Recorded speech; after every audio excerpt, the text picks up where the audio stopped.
Okay. Hello, everyone. We're going to go ahead and get started here. Thank you all for coming and welcome to the ISTC Sustainable Seminar Series.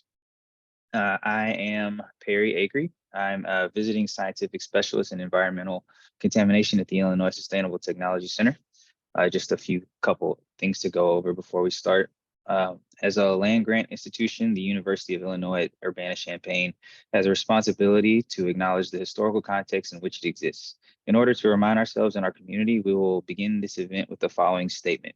We are currently on the lands of the Peoria, Kaskaskia, Piankashaw, Wea, Miami, Mascoutin, Odawa, Sauk, Muskogee, Kickapoo, Potawatomi, Ojibwe, and Chickasaw nations. It is necessary for us to acknowledge these Native nations and for us to work with them as we move forward as an institution.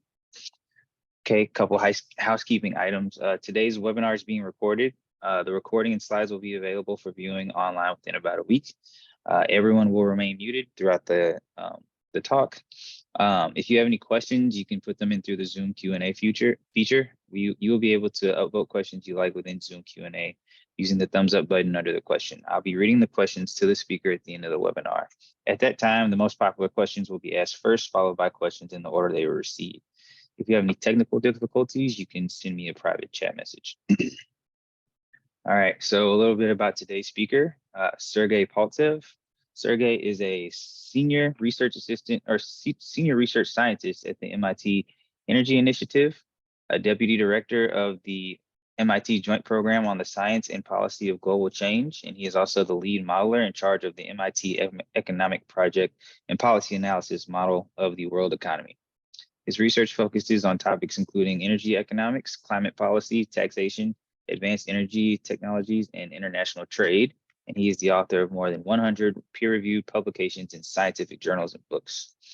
He earned his PhD and master's degrees in economics from the University of Colorado Boulder, and he is a recipient of the 2012 Pike Johnson Award, awarded by the Transportation Research Board of the National Academies in the United States for the best paper in the area of planning and environment. So thank you to Sergey, and the floor is yours. Thank you very much, Perry, for introduction. Yeah, it's my pleasure to present to your group.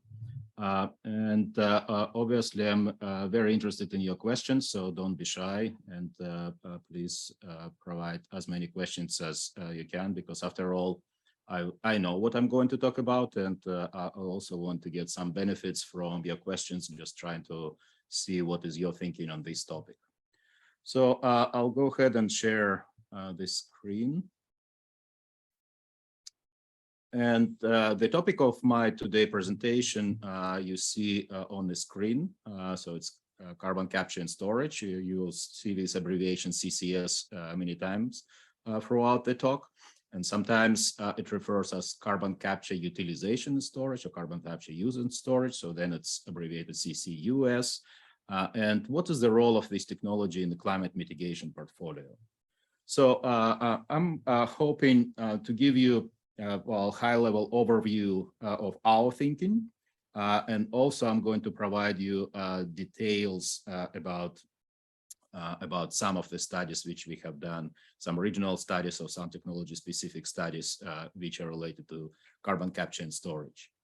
Also, Perry, since I'm not controlling and following the chat or Q&A, whenever there is a question or anything, I'm going to rely on you. So just at any time, you can interrupt me and ask if there are any short clarifying questions. So I'm going to start with the major reasons why CCS is going to have a role in the climate mitigation portfolio. And that's an assertive statement. So it seems like without carbon capture, those very aggressive mitigation goals will be well, very challenging to reach. And so I'll start with the kind of major reasons why this technology is important.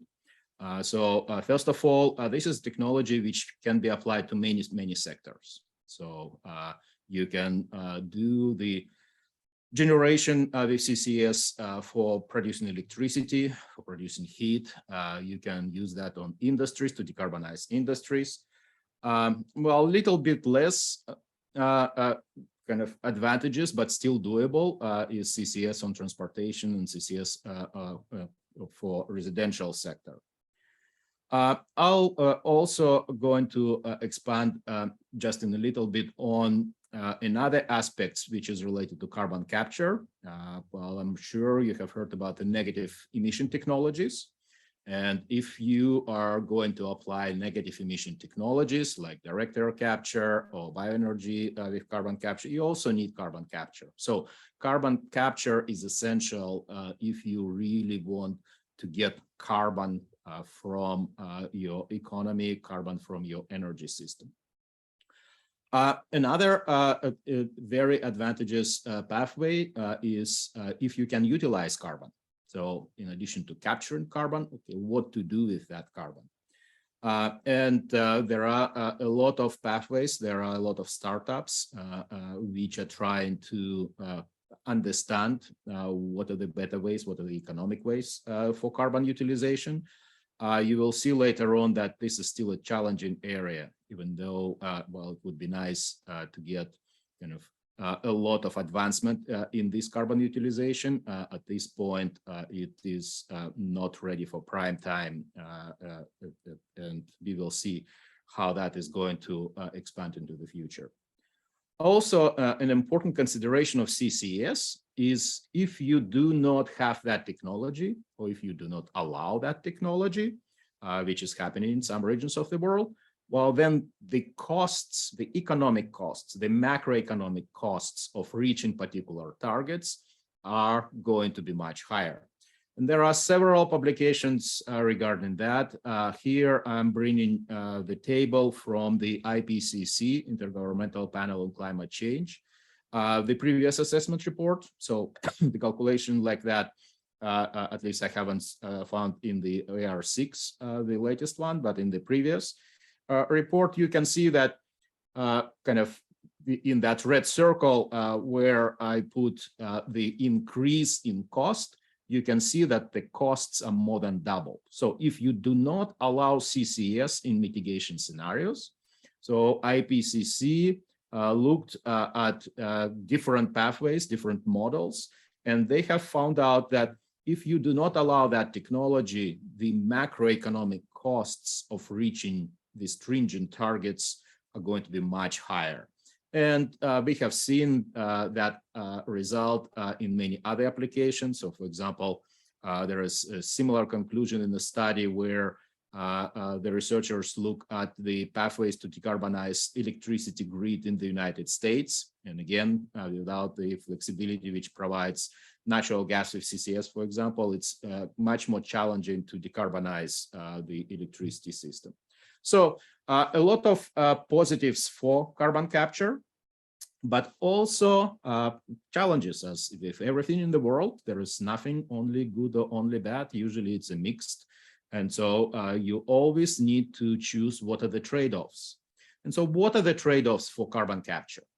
Well, the first immediate answer is, well, still it's currently expensive. So we will go into the cost a little bit later, but well, if there is no carbon policy in place, if there are no emission reductions, so if there are no incentives, then CCS does not make any sense. So from time to time, we are hearing from policymakers this question, oh, why, if CCS is such an important industry, why we don't see CCS that much?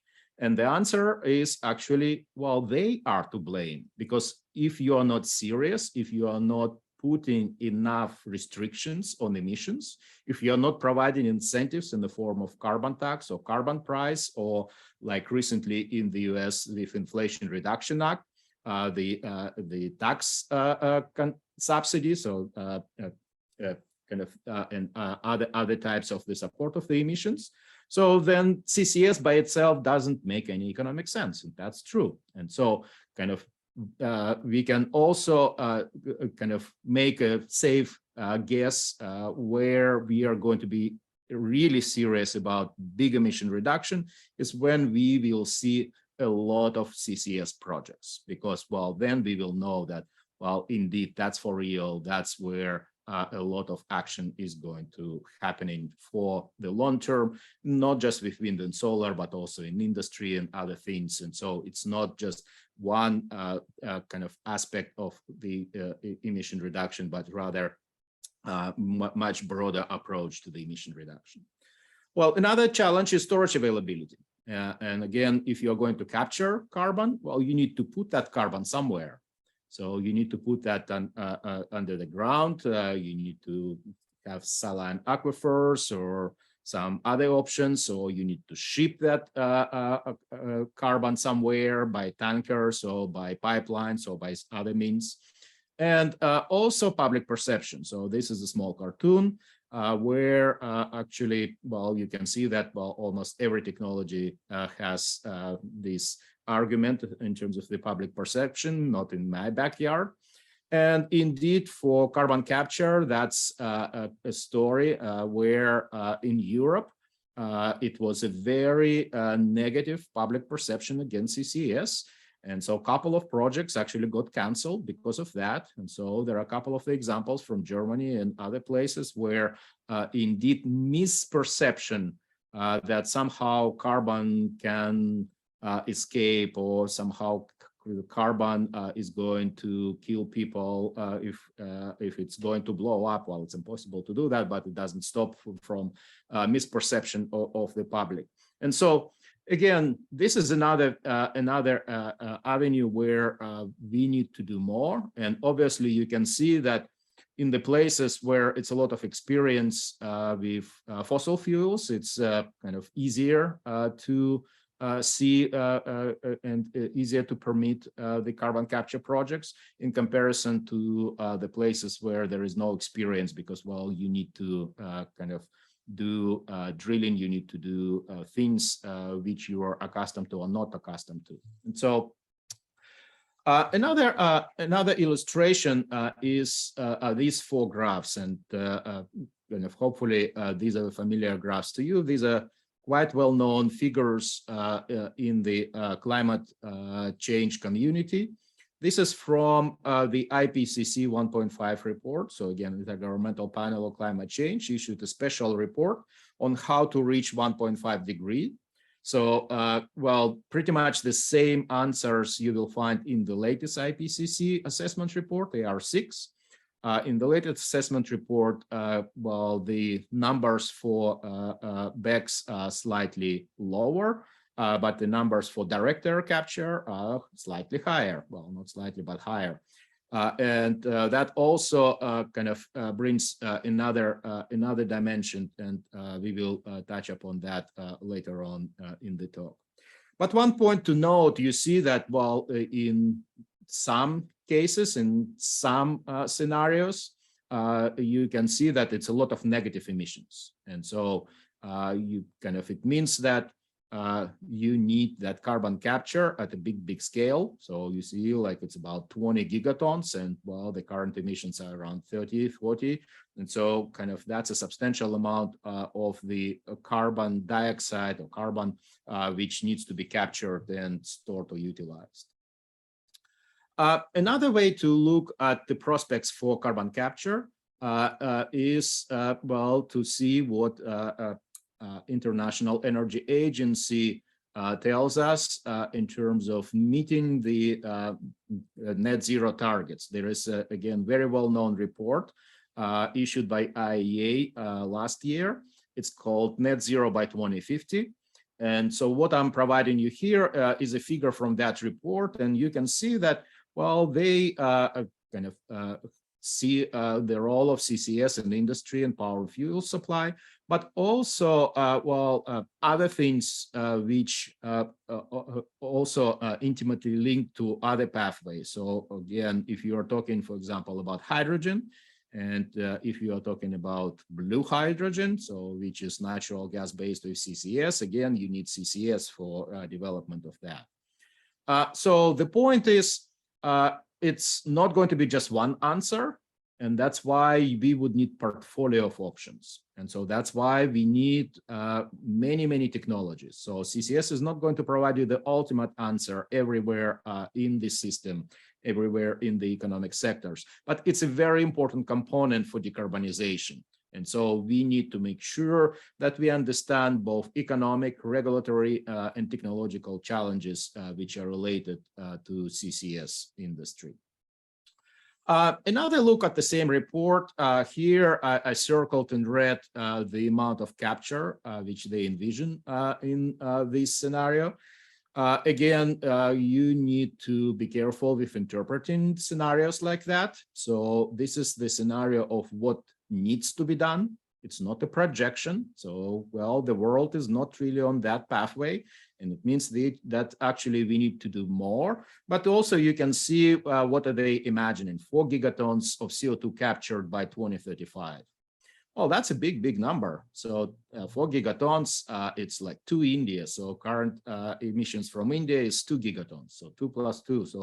So it's a very sizable amount which they're envisioning in terms of CO2. And you can see by 2050, that number grows and almost doubles.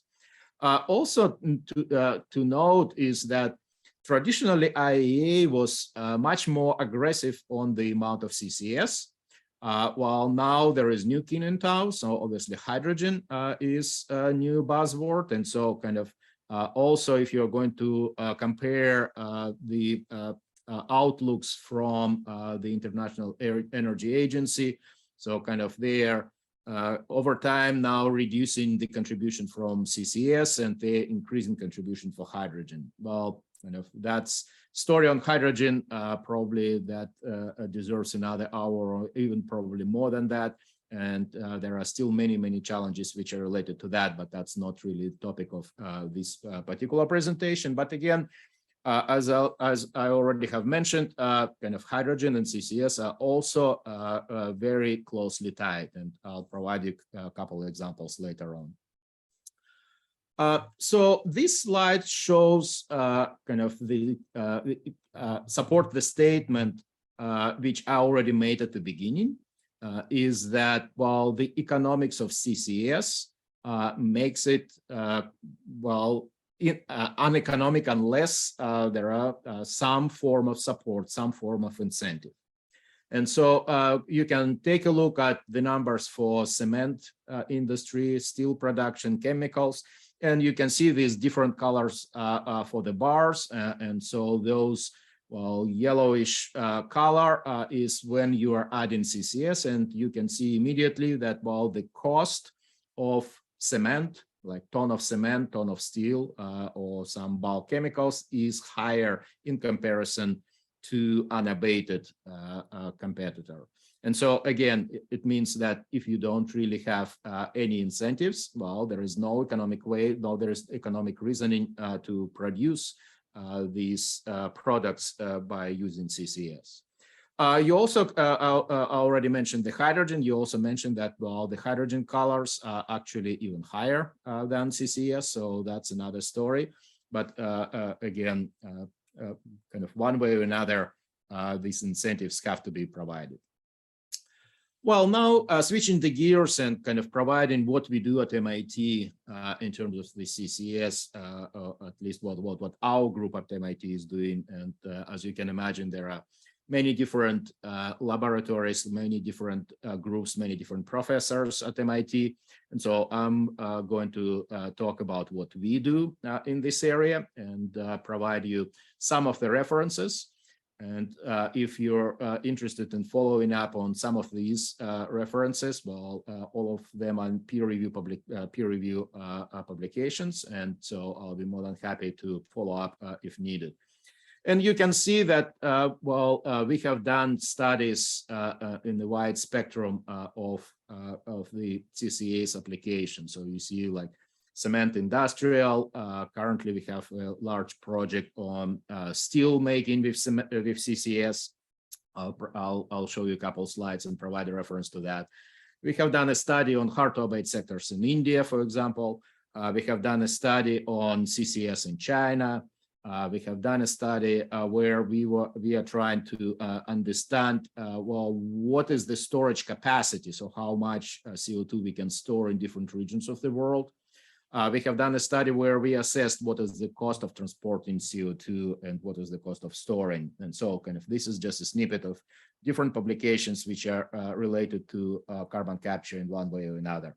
And we're also producing what we call Global Change Outlook, which provides our current thinking where the world is going. We are producing that every other year. So currently we are gearing up to 2023 outlook. And this is another challenge which one needs to incorporate in the projections is new geopolitics, right? So access to materials, access to markets, cost of the energy, because all that is also is already affected, and it's going to be affected by geopolitical considerations as well. And not just for CCS, but also for other materials. So for battery materials, for materials for wind industry, for solar industry, and so on. So this is one of the examples where we have done our own estimates on what is the cost of carbon capture on cement industry in this particular application. And a couple of things to note here is if we are talking about the cement, the current approach to capture carbon is amine-based. And so for that approach, what we need steam production. So it means that while the electricity sector actually is very well suited for CCS, and originally, historically, this is where most of the thinking has been. Originally, the thought was, okay, we have a lot of coal power, so CCS is an answer for coal power.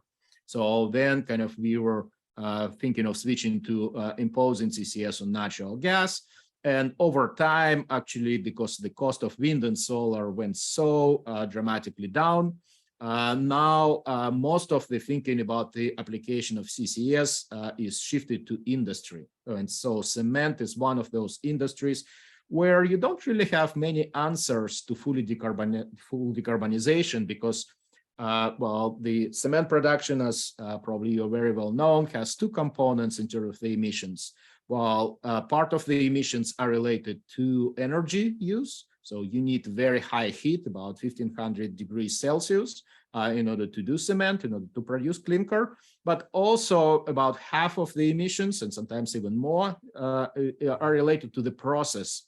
And so those emissions are very hard to eliminate.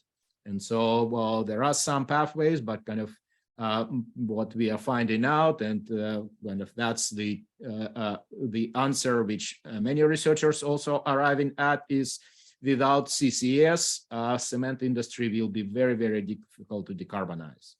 And so what we have done, we have explored what would be the cost, what would be added cost to cement production. And a couple of things to note on this diagram on the right.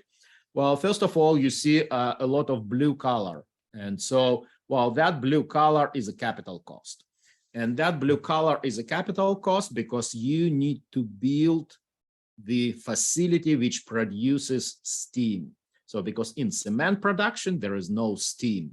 And so as a result, you cannot really apply amine technology. And so, one way how to impose the carbon capture on cement industry is you are building some form of a turbine which is going to produce steam.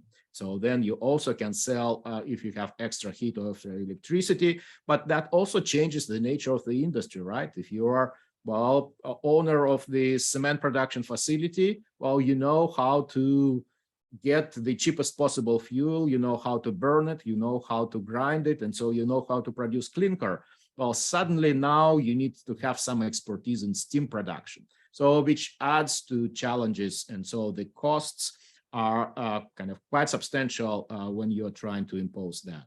But, there are other solutions. So in addition to amine-based, for example, there is a cryogenic carbon capture where you're actually going to freeze your carbon. And so if you're going to freeze the carbon up to a certain temperature, that carbon becomes solid. And then you're adding your secret recipe, secret sauce, and then that solid is becoming a slush, a liquid, and then that transforms into gaseous form, and you're capturing CO2. So, well, that approach actually doesn't require steam, and you see that the capital requirements are much lower. But that type of the process is running on electricity. So you see that electricity consumption is much higher. So kind of, again, there are trade-offs which are related to the different pathways. And also, well, there is a pilot project for cryogenic carbon capture, but it's still at a relatively low technology readiness level in comparison to amine-based carbon capture. Now, switching gears and kind of looking at the steel production. And again, that's another area where we see that, well, CCS might play a quite substantial role. So what I'm showing here is the carbon intensities from different pathways to produce steel. So you can produce it based on blast furnace, basic organic furnace. And so that's the typical way. So most of the steel in the world and most of the steel in China, and because China dominates steel production, so that means that the most of the steel in the world, about 70% of steel is produced with that technology pathway. And so you can see that for every ton of steel, you are producing about 2 tons of CO2. So that's a very carbon intensive process. You can shift and use the direct reduction, so DRI, EAF, and then convert and then combine that with electric arc furnace. And that allows you immediately to have substantial benefits in terms of the carbon intensity per ton of steel. And you can move even further. So you can use blue hydrogen, so you kind of as a reducing agent. You can use hydrogen. Well, it's already used, so syngas or hydrogen can be used as a reducing agent. And so, but that hydrogen has to be produced somewhere. And so if you are producing hydrogen by steam methane reforming, autothermal reforming with carbon capture, well, that gives you a lot of benefits in terms of the emission reduction. And you can impose CCS directly on your DRI EAF facility. Or you can use green hydrogen, so which is produced by water electrolysis by using wind power or solar power. And also note that, well, some colors are kind of dark, solid colors, and some colors are shaded areas. So that's also a difference between direct emissions and indirect emissions. So what means direct? It means the emissions from the process of steel making, and indirect is, well, all that electricity, all that inputs which you are getting in kind of either dedicated facility or getting from the grid. So in other words, if your grid is running on coal and gas, so it's not carbon free, well, you're still getting a lot of indirect emissions. And so kind of if you're going to clean those, you see that, well, in principle, kind of you can dramatically reduce carbon intensity of steel making. Well, as usual, it comes with the cost. And also you can see that, well, if you are talking about the green hydrogen DRI EAF, the cost of steel making is more than twice as expensive. So it means that, well, if you want to buy that product, if you want to build the car, well, that steel is going to be twice as expensive at the current prices. Again, there are many other things which may affect these prices. Well, one, the cost of the iron ore. Obviously, this is done under certain assumptions of that cost. And so that can go up and down. Also, the cost of hydrogen. I already mentioned the Inflation Reduction Act, the recent legislation in the United States, which provides a subsidy to green hydrogen under certain conditions up to $3 per kilogram of hydrogen. And so, well, that top bar can go down quite substantially because that's the cost of your hydrogen feedstock.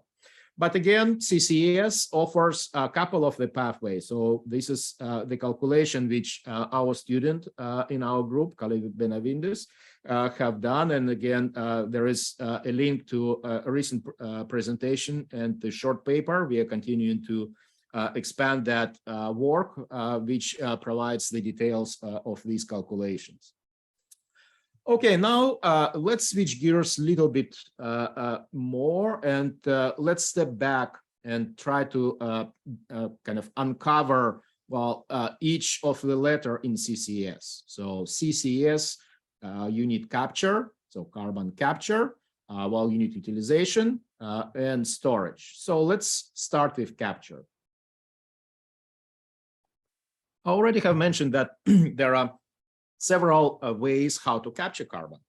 And so here I list at least 3 of them. And if you're interested in additional reading, so there are some links. You can download those papers and read more. I already mentioned that currently carbon capture is mostly amine-based. And you see a couple of the approaches for post-combustion, pre-combustion, oxy-combustion. And one of them, so-called alum cycle, is very, very promising way of doing capture. What they're trying to do, they are trying to use CO2 as a working fluid. Well, at that point, it's no longer a fluid, but as a working agent for the turbine. What they're trying to achieve is in that way, they're going to have very high efficiency. And so that high efficiency, they're hoping that it's going to offset the cost of the equipment. And so the goal is to produce electricity at a similar price as without carbon capture. So we'll see, but that's going to be a very promising pathway. They already have done the pilot. They already have supplied some electricity to the grid with testing of their turbine. But still several engineering challenges ahead of them, and we will see how that is going to be resolved. That's something to watch. I already mentioned cryogenic capture, and that's also very promising. It's a very different approach. But regardless of that, you need additional equipment. Right? So if you want to capture, you need additional equipment. And again, coming back, it means that you're going to have some energy penalties, some economic cost penalty, and you need to find out either how to overcome that or you need some policy support. And I already mentioned the Inflation Reduction Act. And so Inflation Reduction Act in the US increased the policy support. There is so-called 45Q section of the tax code in the United States, which provides in the new approach up to $85 per every ton of CO2 which you are going to successfully capture and store.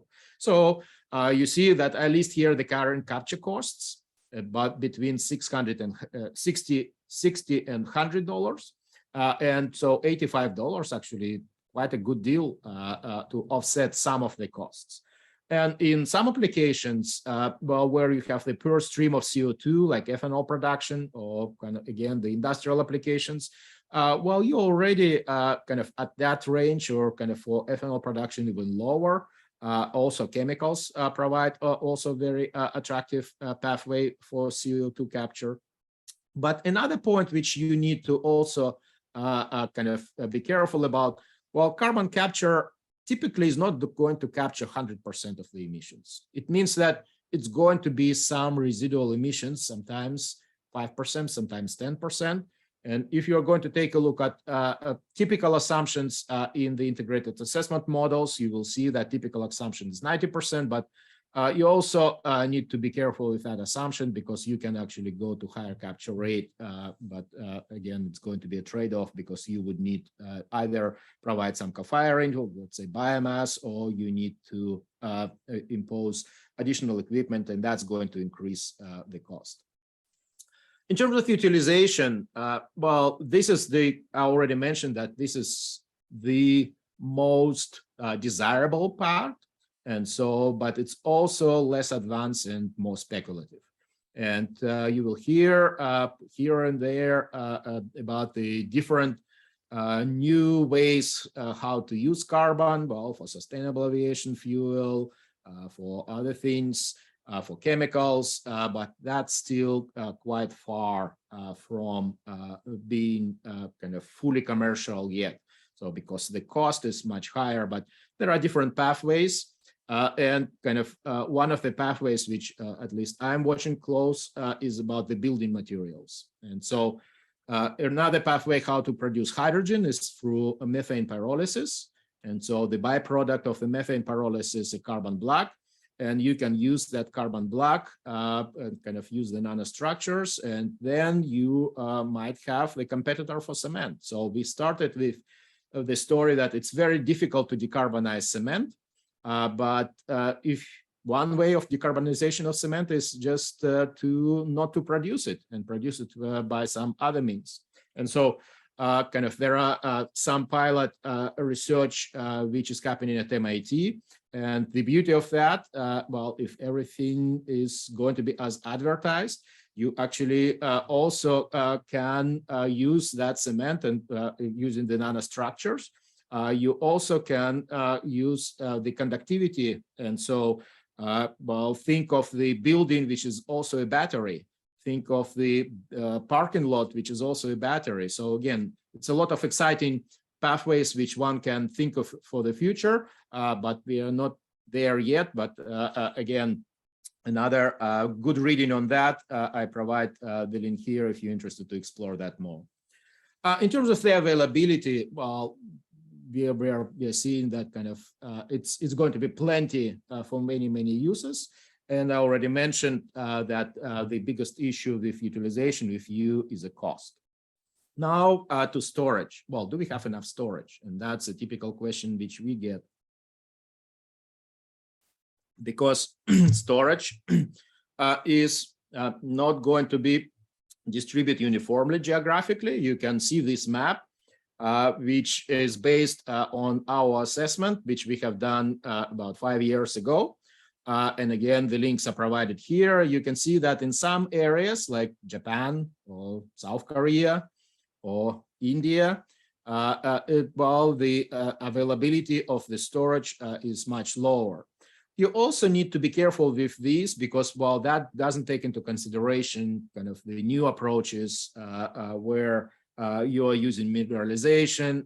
Also, you see that we are not looking at the offshore availability. And so kind of there are other things which might play a role, but kind of in terms of our estimates, you can see that the global storage capacity is between 8,000 gigatons to 55,000 gigatons. And while that's not really a limiting factor for kind of most of the regions, unless kind of you're in Japan and South Korea, where probably the answer is going to be, if you're going to use CCS, well, then you would need to develop also the shipping industry. And again, there are a couple projects, for example, Northern Lights in Norway, which does exactly that, where they're developing the CO2 shipping industry, where they're happy to take your CO2 and bring it to Norway for storage. We also have done a study where we try to understand, well, what is the cost of CO2 transportation? What is the cost of CO2 storage? And again, I'm not going to have time to go into too much detail, but the reference is here. You can take a look and see at our assessment in terms of the cost, and costs are going to be different region by region. But the typical assumption that it's about $10 for storage and transportation, it's not that far off, at least for the US. But again, in different regions, it will be slightly different costs.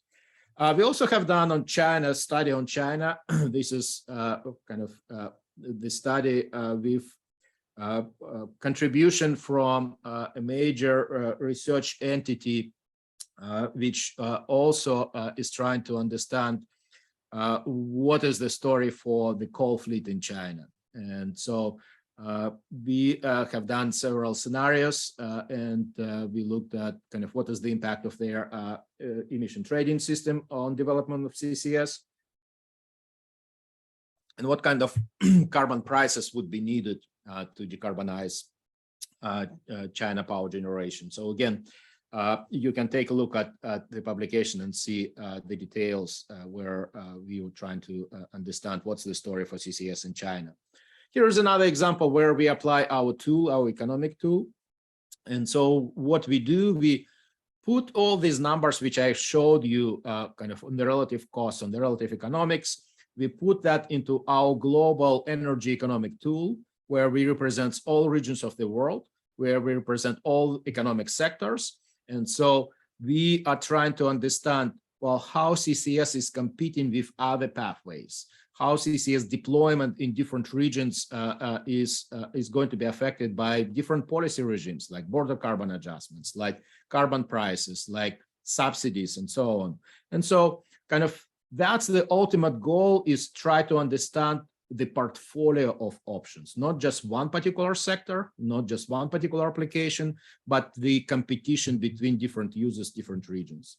And so again, here is a reference to another paper which is published this year in Energy Economics, where we look at the hard-to-abate sectors in India. And again, CCS is quite important for cement production, as I already have mentioned, in India, but also quite important for iron and steel. And actually, we were trying to understand the competition between CCS and hydrogen, and steel. Kind of at that time, kind of the hydrogen story still has been quite expensive in comparison to CCS, even in India, with all their access to solar power and others.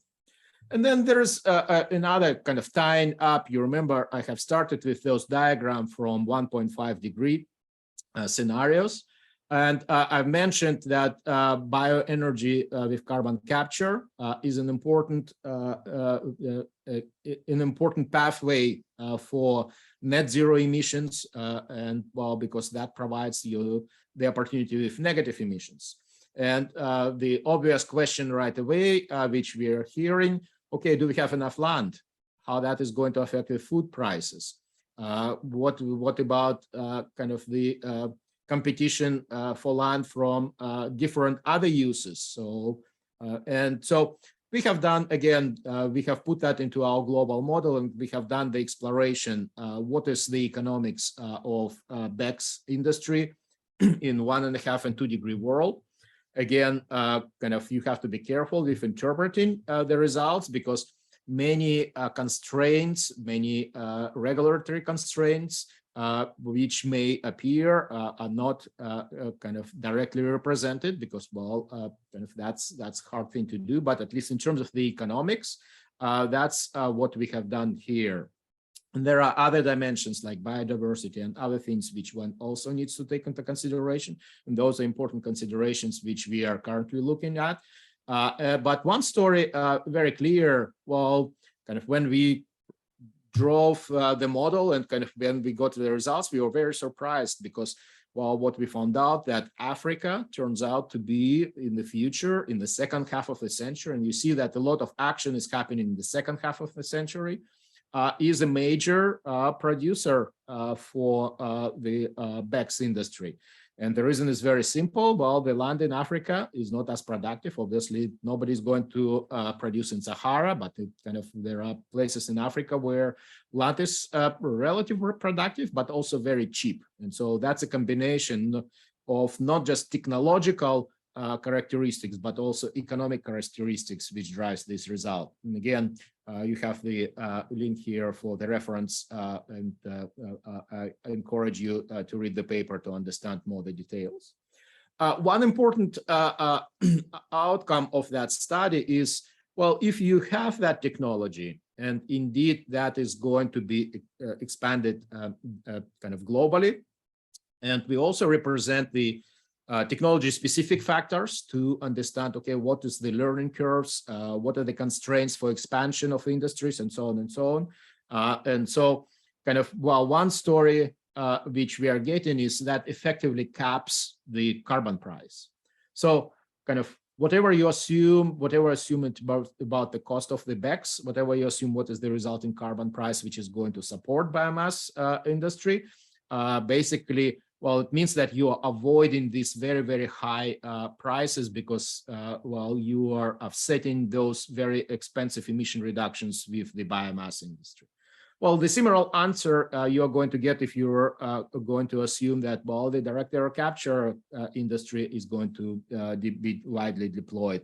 So kind of, again, that is going to serve as a backstop. But another point, if you're going to flip around, kind of that also kind of reduces the cost of meeting the target. So without these type of the technologies, the economic costs global policy costs are going to be much, much higher. And so this type of the technologies are allowing us to decarbonize much cheaper, and that is going to impact the welfare, that is going to impact economic development, poverty reduction, and other things.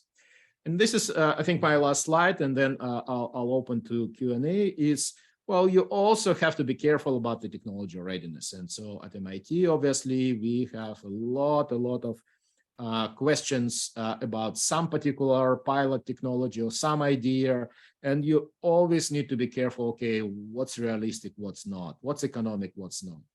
And if you have some time to spare, here I'm providing you a link to where if you go there, you will see kind of the YouTube video of one of the seminars on direct air capture. So if you're really interested in direct air capture, I would say that's one of the best events, because we had two speakers who know what they're talking about. Well, we had David Key from Harvard, who actually put some skin into the game. So he's one of the owners of Carbon Engineering, which is a direct air capture company. So they just did their final investment decisions, and kind of they are building the facility with Oxy, and there are a lot of off-takers, airline companies and others who are very interested in that. But kind of the key, what would be the cost, right? And so if you are going to take a look at the literature, well, the literature is getting more and more optimistic about the direct air capture cost, and we are a little bit skeptical about that optimism.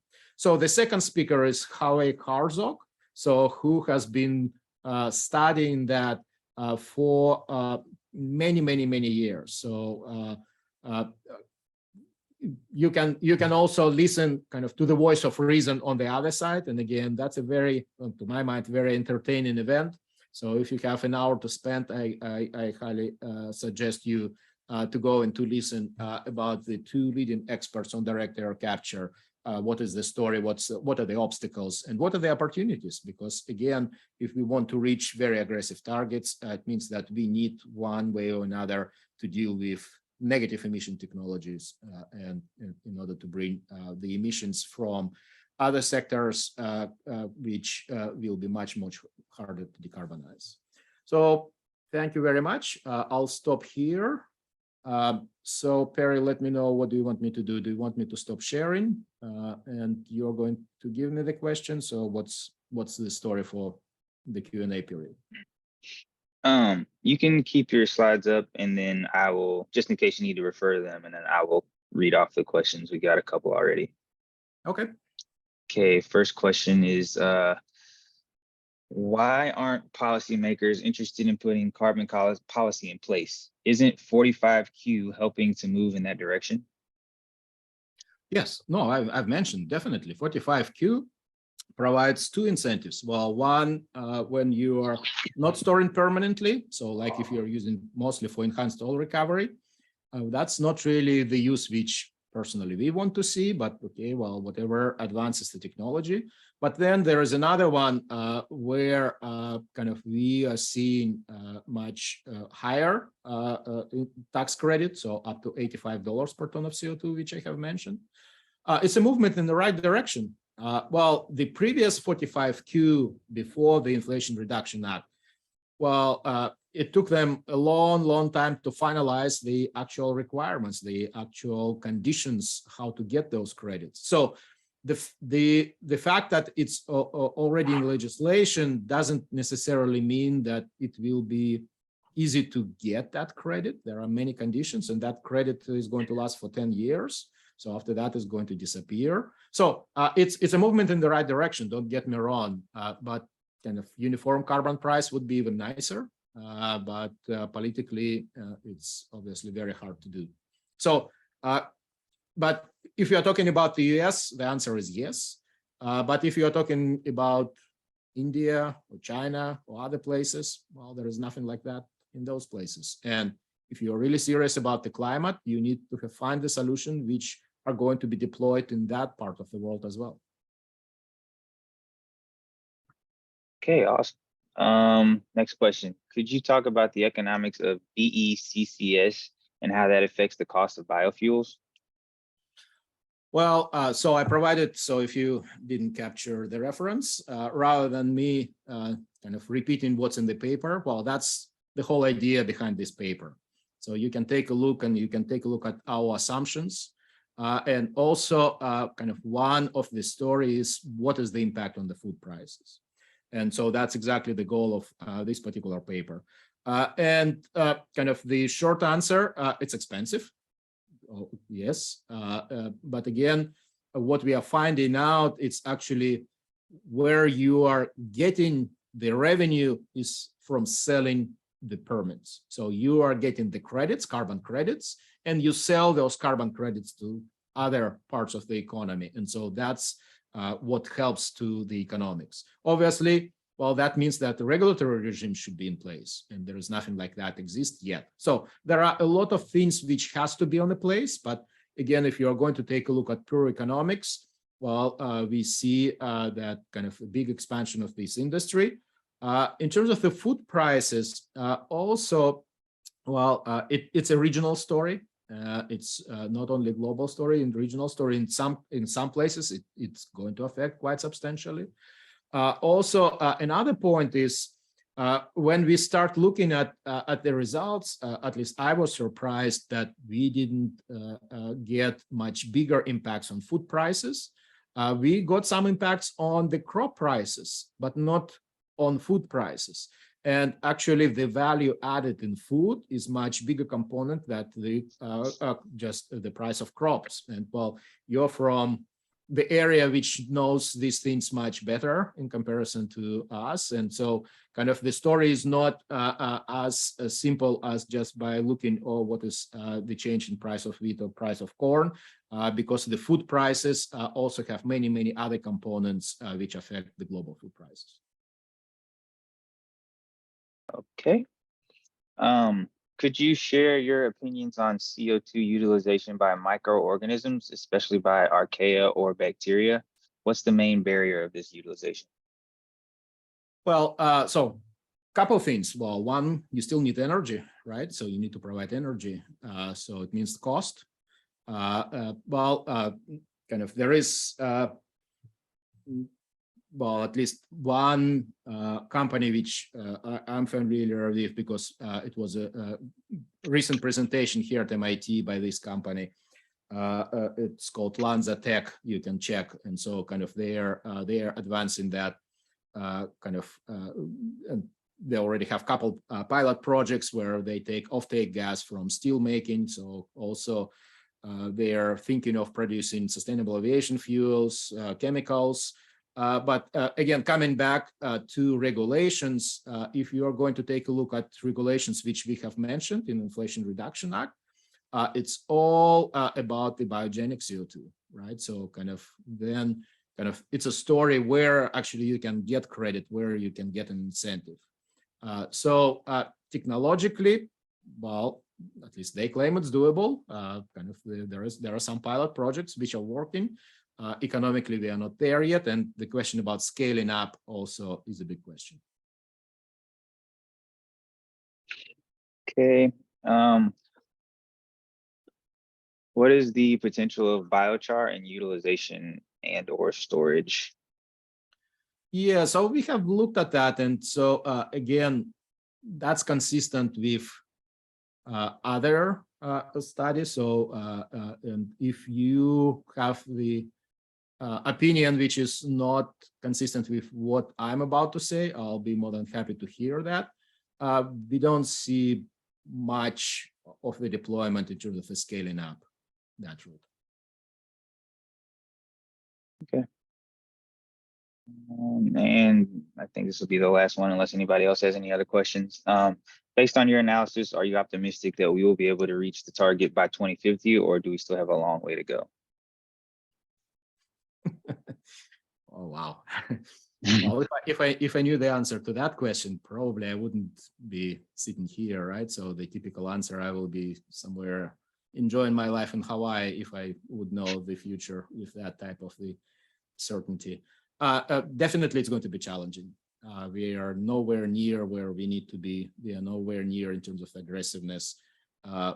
definitely we will move into that direction. We will be forced to move into that direction because we are going to have more and more extreme events, more and more impacts, and the public is going to demand action. So if you're going to take a look what is happening, let's say in Pakistan, right? So huge devastation, if the forest fires here, heat waves, extreme events, snowstorm, drought. So all that is going to push for more and more action. And it kind of, we will move there probably slower than we should be, but I'm quite optimistic that we are going to get there. Probably not by 2050, but at some point. Okay, we got one more question popped up. I think we have some time. Could you please comment on carbon pricing policy and a global climate club of nations under consideration? Well, take a look at the current geopolitics, right? So, well, now imagine that we are going to have a global carbon pricing in this world. Well, you are a very big optimist if you think that is going to happen anytime soon. So it's nice. It would be nice to have, and kind of there are some pathways like Europe is imposing border carbon adjustments exactly with that idea to incentivize carbon pricing in other regions, because otherwise they will impose import tariffs in a certain way. But I don't see global carbon pricing anytime soon. Okay, we have a question from an attendee. I'm gonna let from Orange Sherwood, and I'm gonna let them say it.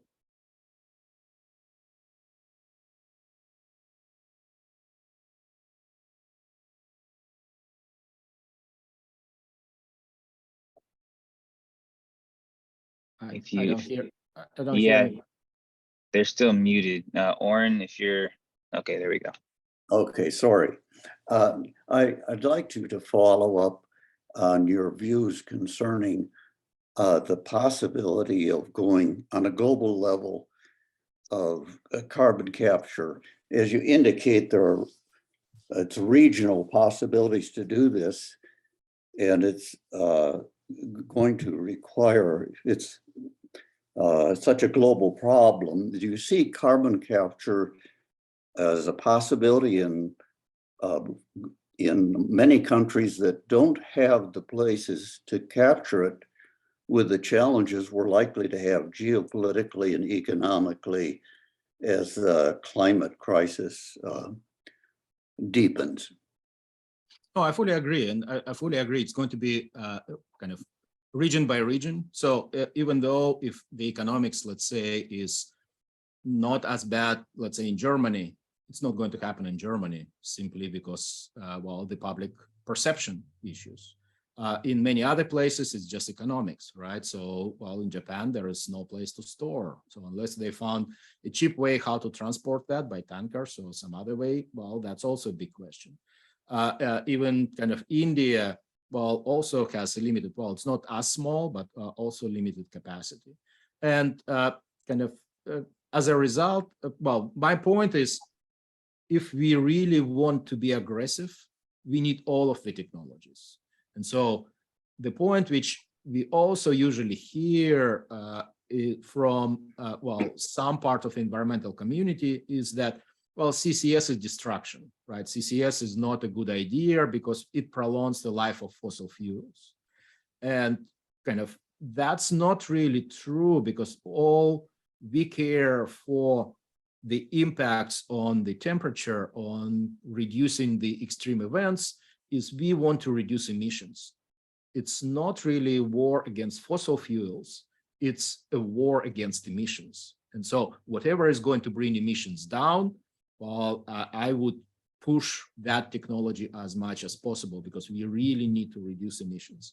And you're perfectly, your kind of question already have an answer, is that in different regions, it's going to be different answer. For Brazil, well, biofuels makes a lot of sense. For some other places, not. And so in some places, you need carbon capture. In some places, you are going to be just fine with hydrogen, green hydrogen, and renewables and storage. So I think that we will have a lot of regional solutions.